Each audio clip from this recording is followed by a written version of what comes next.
travail est en cours. Sénateur Cormier. Gouvernement au Sénat. Sénateur Gould, en cette journée de la visibilité intersexe, j'aimerais rappeler qu'au Canada, des interventions chirurgicales non consentées sont toujours légales dans le but, et je mets entre guillemets, de normaliser le corps de personnes intersexes. J'aimerais soulever que le plan d'action de LGBTQI+, annonçait que des consultations devaient être menées à partir de l'automne 2022 sur la criminalisation de telles interventions pratiquées sur des personnes intersexes pendant leur enfance.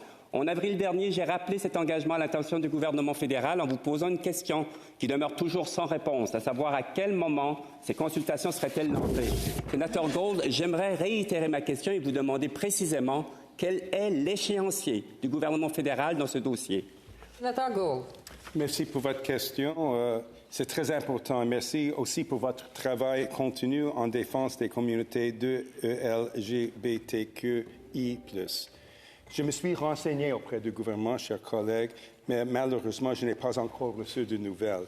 Je peux dire que le gouvernement a été très clair en ce qui concerne les droits de l'homme, les droits des personnes. Le gouvernement ne choisit pas. Il est là pour tous les Canadiens, quels qu'ils soient. Le gouvernement défendra toujours les communautés de LGBTQI+.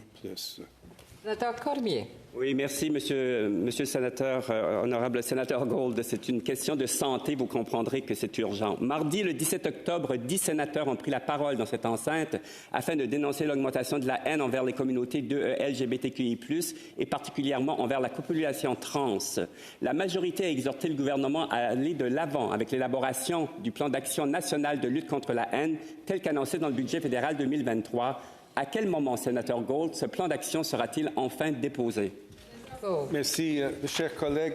Comme vous le savez, le gouvernement a déjà mis en œuvre la première stratégie antiraciste du Canada et s'appuie actuellement sur le travail pour élaborer une nouvelle stratégie qui comprend un plan d'action pour lutter contre la haine. C'est c'est soutenu par un financement de près de 200 millions de dollars. Bien que je n'ai pas de nouvelles dates pour le lancement du plan d'action national, le gouvernement s'est engagé à soutenir les communautés de LGBTQI+, et s'opposera toujours à la haine.